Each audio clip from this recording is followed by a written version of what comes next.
So I'm the founder and CEO of Xogito. We are a product development, technical operations, and consulting firm. I have a background in AI, been working in it since the 90s. Some interesting stuff I've done. I did the original white and yellow pages for Yahoo way back in the late 90s. So that was a lot of fun. Interesting little bug in that was for a brief 12-hour period, we put every single famous person's phone number and address publicly available on the Yahoo site. It was fantastic. I was in the Wall Street Journal, and lots of people wanted to kill me. So that was fun.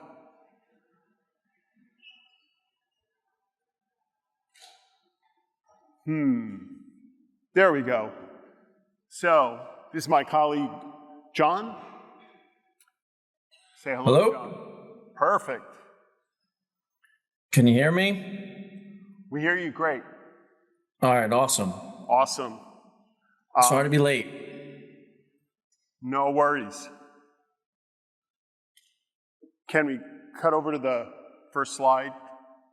John, why don't you introduce yourself? Oh, sure, yeah. I don't see a slide at the moment, so I just wasn't sure where you're at, Gus. But first and foremost, many thanks to the crew team for the invitation to be here. Many thanks to Gus and his team for the work that we've done together. My name's John Simpson. I'm the Senior Vice President of Human Resources and Compliance here at Allwork. I've been here for about 2 years. Prior to this, I spent 8 years at Amazon in California in the warehouse environment, plus in New Jersey. We deployed a warehouse in West Effort, New Jersey. And then I moved over to Global Delivery Services, which you will know as the little vans that come deliver product to your home. And then just before I left, I was in the Prime Video and Music organization. Prior to that, I was in QVC, and my second bullet was, though I've worked closely with technology and technology teams, I fully disclose that I am not a professionally trained technology leader. And so I say that with the caveat of when I was at QVC, I lived in Shenzhen for a period of time because we deployed a follow the sun model and hired a bunch of application developers, QA leaders, et cetera, in Shenzhen. And then I was also the China market leader for our Beijing office in Shanghai. And so really excited to be here. On my slide there, I say I'm married. I got 2 boys, a 5.5-year-old and a 3-year-old. So I locked the door. I hope they won't get in here. And I also have a dog named Ollie. When we adopted him, they said he'd be 55 pounds. He's a 115-pound dog with a 2-foot tail. And so if anyone wants him, just let me know. I always willingly give him away, though I do love him. And my joke is often that the Simpsons do live in Springfield. So I live just outside of Philadelphia. I wish I could be there with everyone, but live just outside of Philadelphia in a town called Springfield.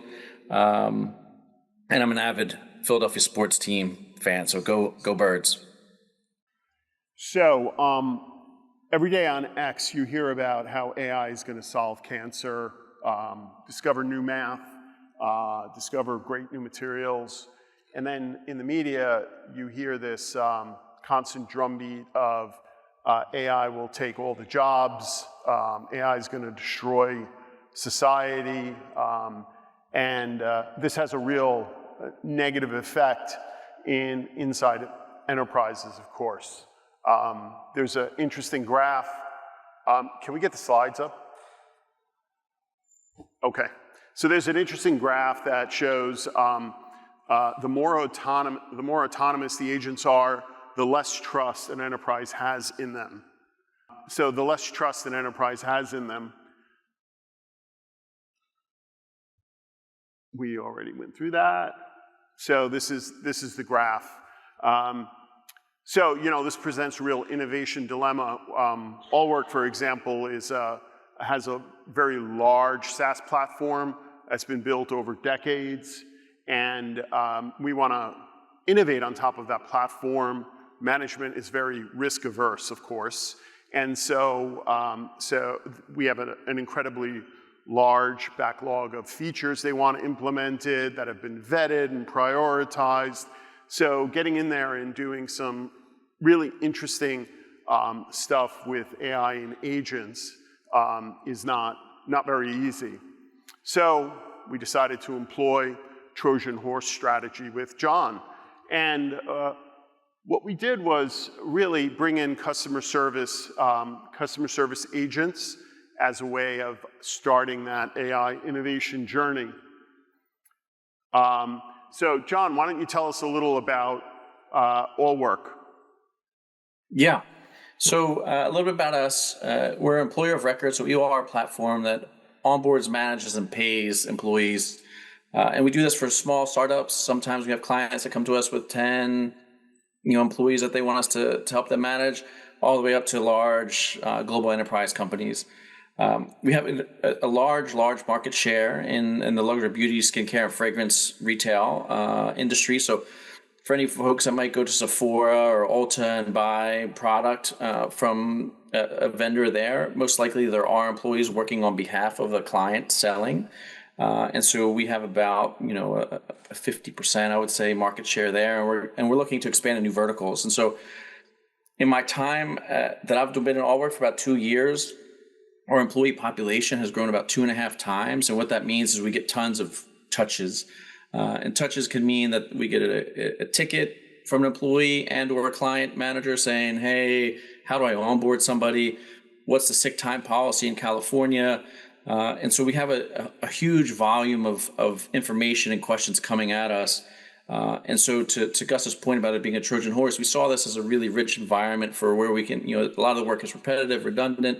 A lot of the responses that we were sending to both the managers and or employees are housed somewhere. And so we thought this could be a really interesting space to innovate.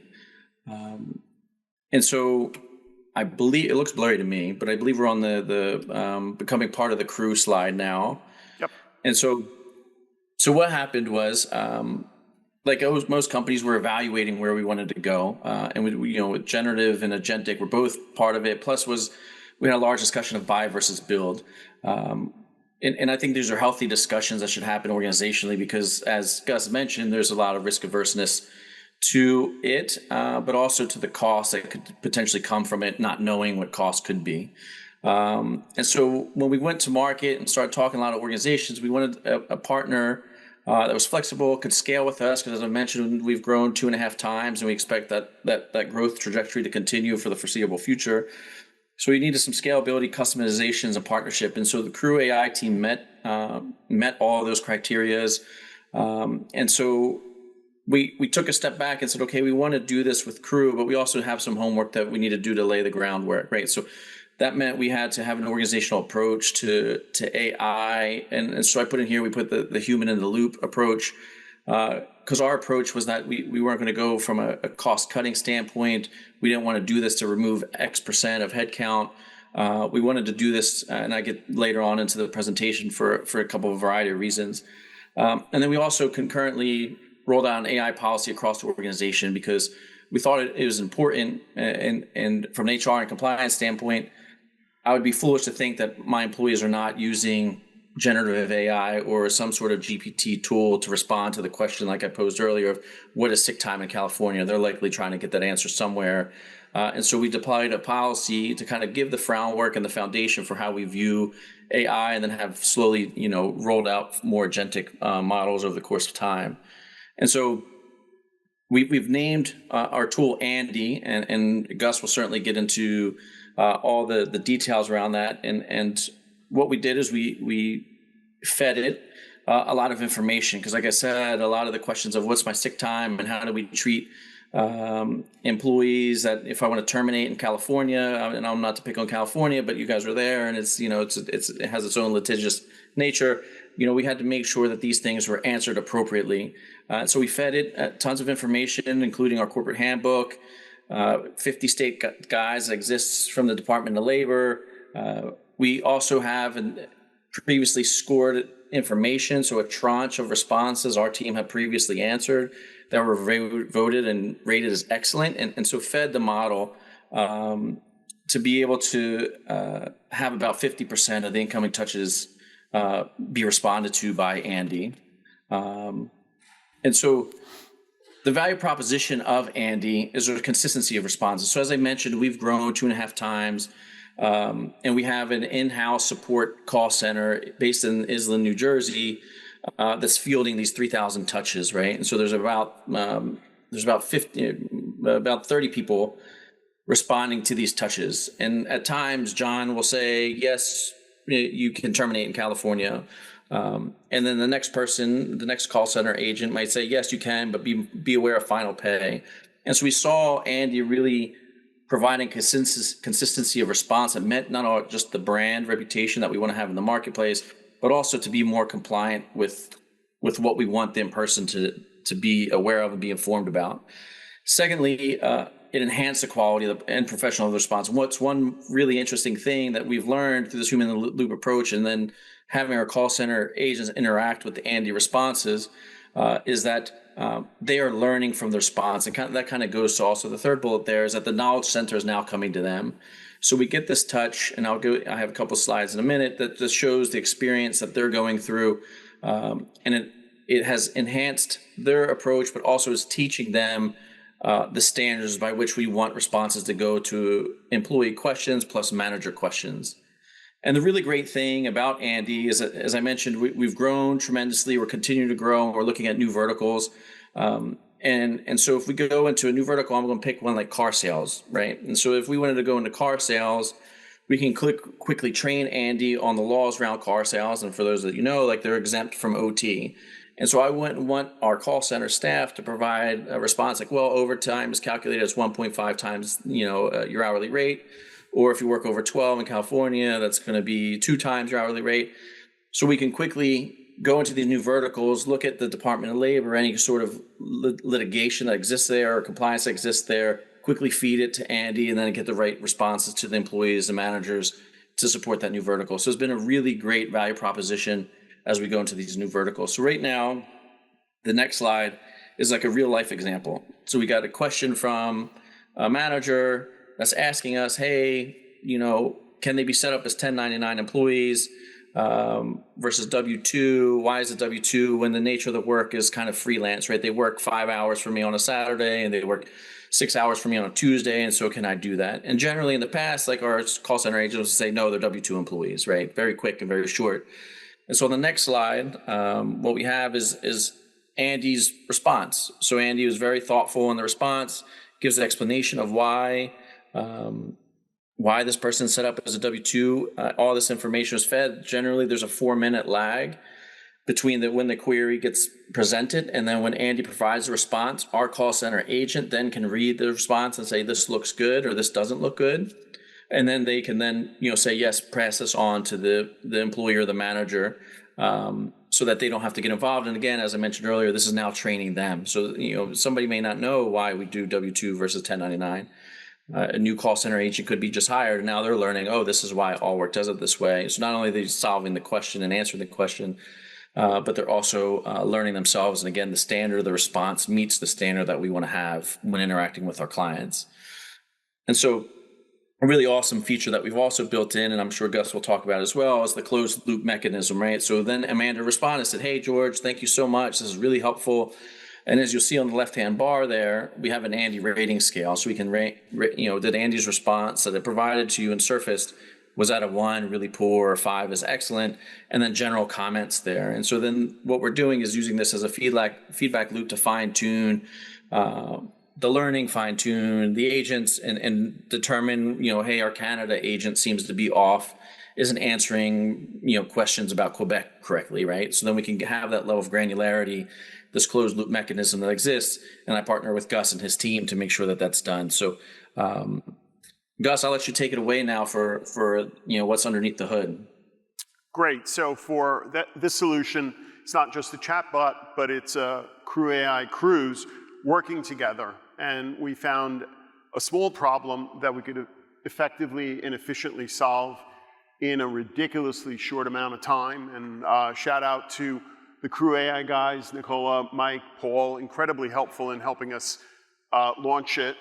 And then we leveraged the excitement around this to really gain support within the organization to allow us to blow out agents and AI to additional functionality. The key of making this work really smoothly is the addition of both a RAG and an MCP server that allows us to integrate with third parties as well as the core Allwork SaaS platform. And this is a rough view of the architecture. And as you can imagine, we have agents that look at incoming tickets from Zendesk. They classify those tickets. Then those tickets are handed off to agents who are specialists in Canadian labor law, California labor law, Massachusetts labor law. They craft the responses.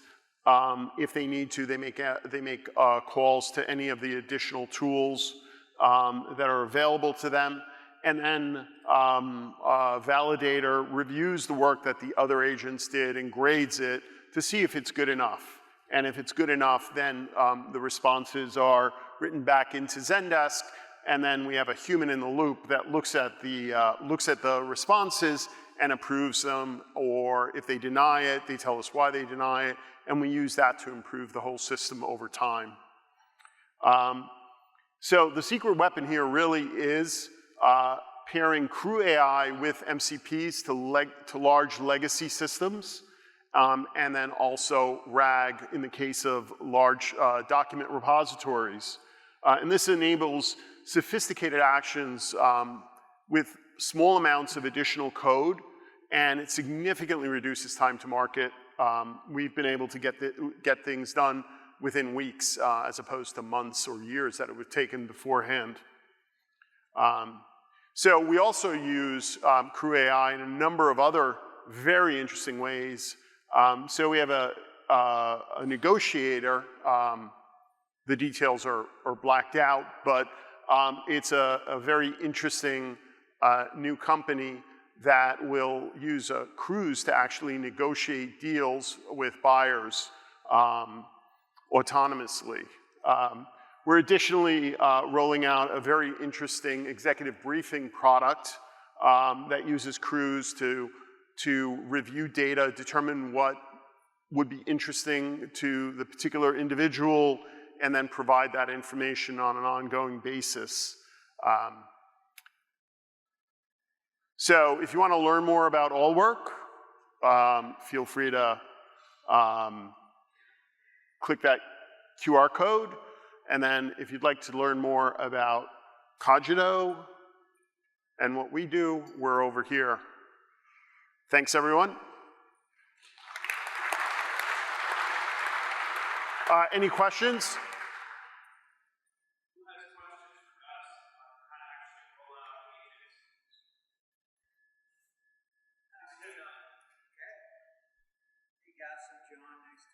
Hey, John. I love what you're doing.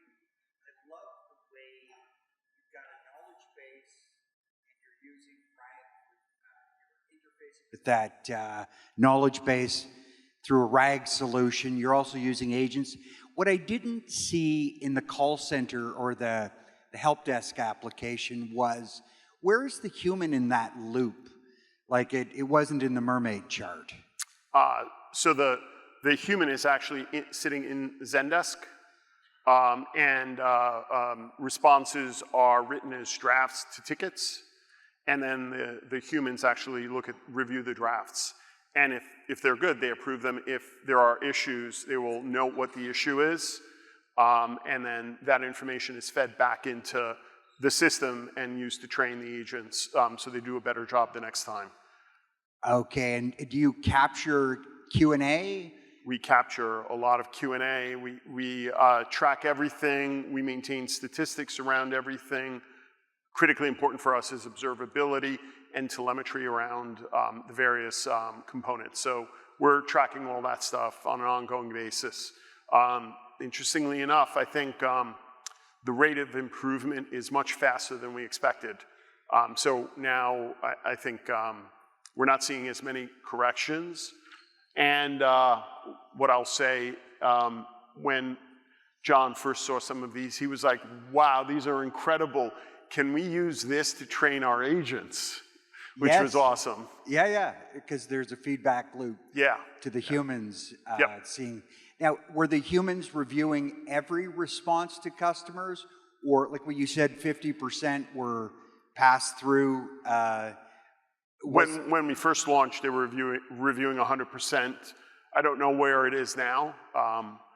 Personally, I'd like to see it get down to 0, but that's John's call, not mine. Yeah, we're at about 50%, and that's so we took a very targeted approach in terms of rolling it out. So we would look at low risk responses that we felt comfortable with the agent drafting the response, and then the human determining whether this was good or not. And then we've slowly expanded that to now the remaining kind of 50-ish% are like highly litigious. So this is a discrimination of behavior that occurred.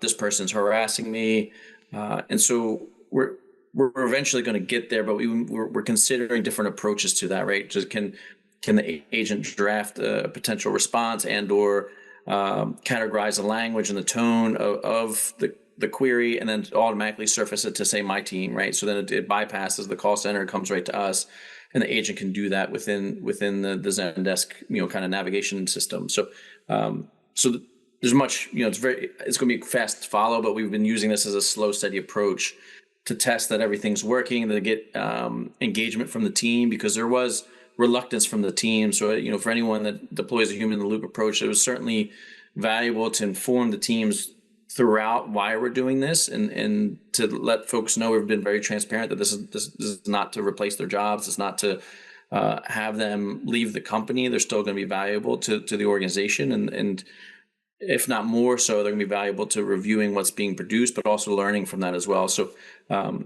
we're going to be there very soon. It's just very strategic on our end regarding what we feel could be high risk.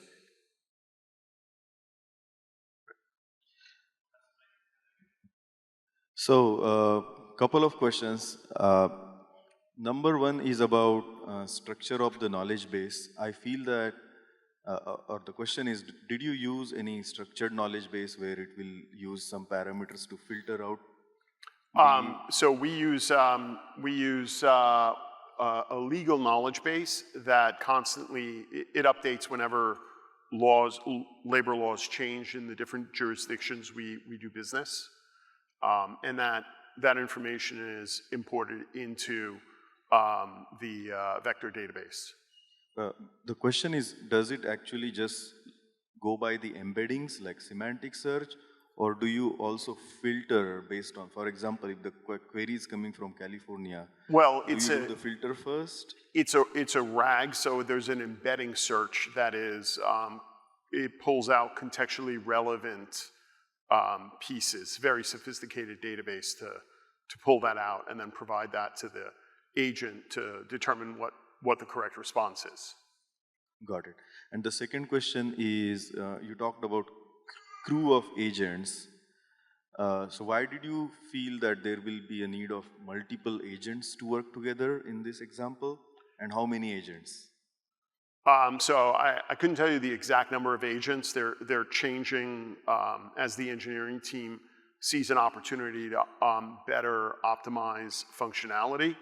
But we find a lot more success around focusing agents in particular areas. So we will have agents that are experts in Canadian labor law, and then those agents will handle Canadian queries. And that works a lot better than giving an agent, saying, okay, you're an expert in all labor law throughout the US and throughout Canada. So that broad range of responsibility can lead to higher rates of hallucination. We find it much better to sort of narrowly focus them on particular areas. And that makes it easier when we deploy it to figure out if there's a problem, where the problem lies and how to fix it. Do you have to do anything special for each agent's knowledge base when you're building the RAG store? I'm sorry, do we have what? Do you have to do anything special when building the RAG knowledge base for each of these agents? For example, Canadian agent, do you have to train it differently compared to, say, California agent? Or do you just throw all the knowledge into that RAG store and let the system Well, figure it's it out? it's separated in the RAG in different regimes, if you will. So this is the California labor law. This is the Canadian labor law, and then the agents access that. They're limited to that access. So, Thank you. sure.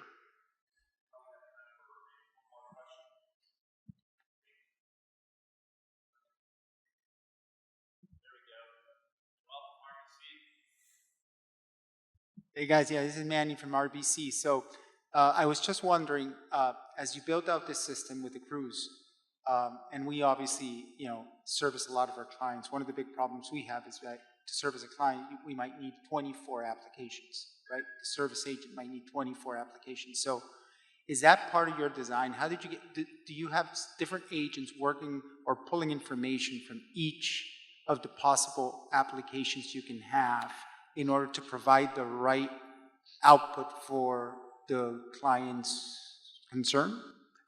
That's a great point. So the way we're tackling that is through MCPs that are customized to each particular external system. So in the case of the Allwork SaaS platform, we have an MCP server that sits in front of that and sort of takes care of the messy details of how to access that platform, and it presents a very simplified interface to the LLMs to access that information. And then we would have a separate MCP server to access other third parties, for example, Paychecks or some other third parties like that. So that's our plan on how to tackle that. Thank you. Great. Thanks, everyone.